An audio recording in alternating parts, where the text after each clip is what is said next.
When it comes to building your outdoor project, it's very important that you work directly with your builder to make sure you're taking your vision and his expertise and the experience that he has to align the two to make sure you're getting exactly what you want.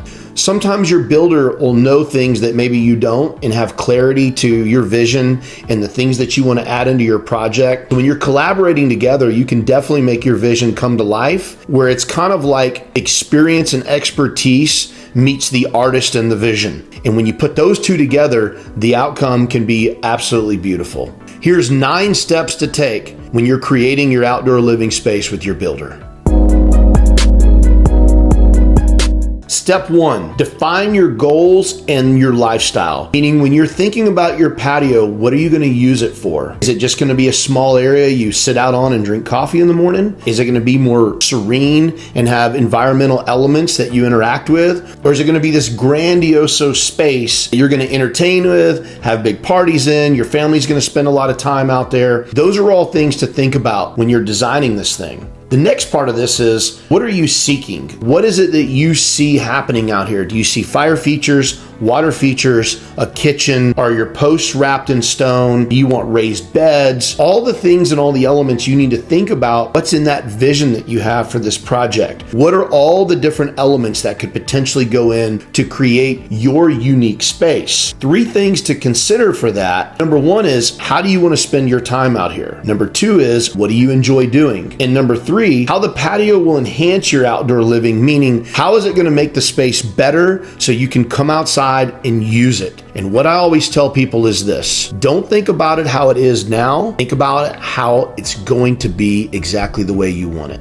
Step 2, consulting and an idea exchange, collaborating with your builder. And what you want to do there is share your vision. Then you want to take and share your way of life. Share your ideas that you have in your head, what you're picturing, what you're thinking, and how you want this to shape up. If you give your builder your vision, he can then take his expertise and tell you how it can all come together, how you can fit the different elements together, how you can build it to match exactly what you want, and then lay it out so it flows well. You know, your builder can bring a lot of expertise to that, really guide you through that process to help bring clarity to your vision. Utilize your builder's insights. Utilize the builder's insight because he's built a lot of these. He's had experience with customers. He's done this in multiple ways to help people capture their vision. And I always tell people this: I can share lots of ideas that other customers have done, but your idea is unique. Step 3, discuss the layout. Where do you want the structure or structures? How do you want it to form in the shapes of your home? How's it going to fit back there? Where's the sun exposure come from? Where's the wind blowing in from? Where's the rain coming from? Where's your landscape going to go? Are you going to be walking out of the back door, a garage door, a fence, a driveway? Where's the landscaping going to go? And what elements do you want in that landscaping? The proximity to the home and the views. What do you want to see when you're standing at the kitchen? What do you want to see when you're sitting on the couch? Where do you want to be looking if you're sitting at the bar? All of those things you need to really think about when discussing the layout. Step 4, your budget. Often people don't want to share their budget because they feel like their builder is going to do everything they can to spend all of their money. That's could possibly be true, but not necessarily if you have the right builder. I tell people all the time, whatever vision you share with me, you tell me what you want.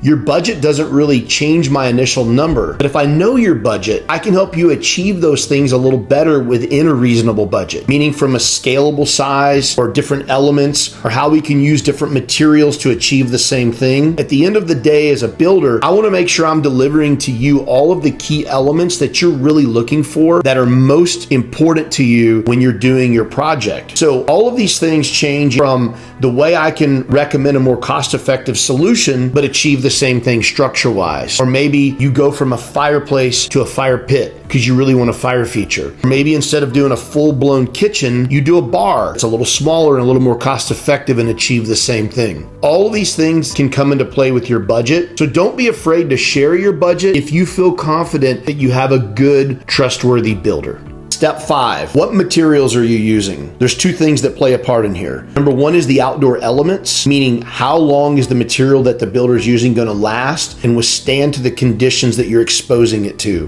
What you build inside of a house is very different than what you use on the outside of the house. How that's protected, whether it's paint or stain or what have you, and then the type of the material. The other part to the correct material is for the look you're trying to achieve. Meaning, do you want stained wood or do you want painted siding? Do you want a rough finish or do you want a smooth finish? All of these things play a part in the type of material that you're using. You really need to depend on your builder and show them examples and discuss examples of what look you're trying to achieve, how much maintenance you want to have on the project, and how much exposure you have, because you're counting on them and their expertise to tell you what will work best to build your project to last. Step 6, making it yours. Your outdoor project should be custom to you. Your style, what you and your family want, the way you want it, with all the elements that make you feel good. Because here's the deal, at the end of the day, you're going to sit out there and you're going to be staring at this thing going, I'm so glad that I did it this way and did it exactly the way I wanted it. So with that in mind, make sure that if there's any special elements that you like, any design ideas that you like, maybe there's certain small details and touches that make it your own, that either make it more of an extension of the inside of your home and the things you like, or it's a completely separate structure and space that you enjoy outside. All of these things are what make it yours. And I was told a long time ago by a guy that's been in the industry for 40 years, he said, Ronnie, wait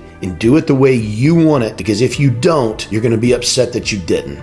Step 7, integrating your patio, meaning whatever you're doing outside, it's either going to be fully integrated into the home as an extension, or it'll be off in creating its own space. Either way, it should integrate in the surrounding area, meaning it should tie back into your landscape or your pool or the area that you're going to be operating in that you want this to take place. If it's integrated into the home, the more seamless you can make it, the more tied in it is, the more that it looks as though the house was built that way, the more value it's going to bring, but the nicer it appears. Meaning it doesn't look like you just took something and stuck it on the back of your house, or you built some random structure in your yard. You're really using the surrounding elements to tie back into it. And sometimes that can be landscapes, sometimes that can be fencing, sometimes it can be stonework, or other types of ways you can then tie that structure back into the surrounding area and into the home. Because at the end of the day, you really want whatever you're doing to look like it belongs, that it was intentional, and that it is a marriage between the home and your outdoor living. Step 8, thinking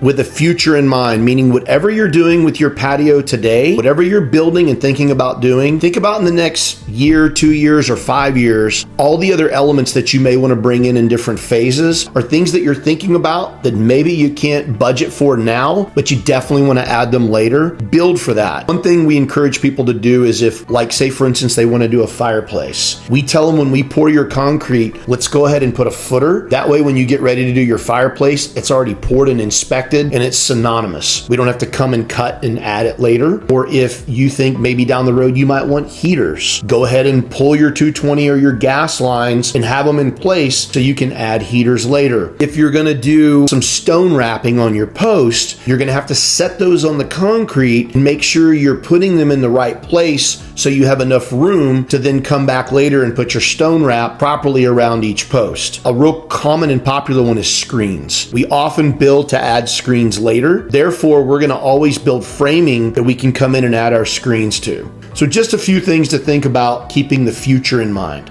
Step 9, communication should be consistent. Continuously communicate with your builder, because there's going to be constant pivoting throughout the process, and you want to make sure that everything is aligned with the vision that you had, the way that you guys discussed it. If he's run into any issues or changes, or there's been project scope creep, we call it, where you're adding things as they go along, which about 90% of people do. But it's important that you know what the builder's doing, keeping you updated, making sure that everything's going as planned and he's able to execute exactly the way that y'all discussed, so it's aligned with your vision. That way, at the end of the project, you look at it and go, it's exactly what we wanted, it's exactly what we talked about, and I'm happier than I could have been expected. In conclusion, the main goal here is to make sure from the time you have a vision of what it is that you want in your outdoor living space, you and your builder have collaborated on that together and made sure that it's exactly the way you want, that he can execute it in the manner in which you've shared with him. You have a crystal clear vision, because if you take his expertise and his input along with your vision and your creativity, you then now have this beautiful marriage that brings forth the patio that you had in your head for all this time. Or maybe it was a collaborative effort that he brought a design to you that you really loved. Either way, as long as you're working directly with him, you're keeping open lines of communication, you're watching it as it grows and develops, and it's a collaborative effort, all of that leads to you being happy, meaning you get exactly what you wanted, exactly what you expected, and exactly what he promised. Good luck on your project. We're wishing you the very best. If you ever have any questions or want to learn more about outdoor living, please feel free to check us out.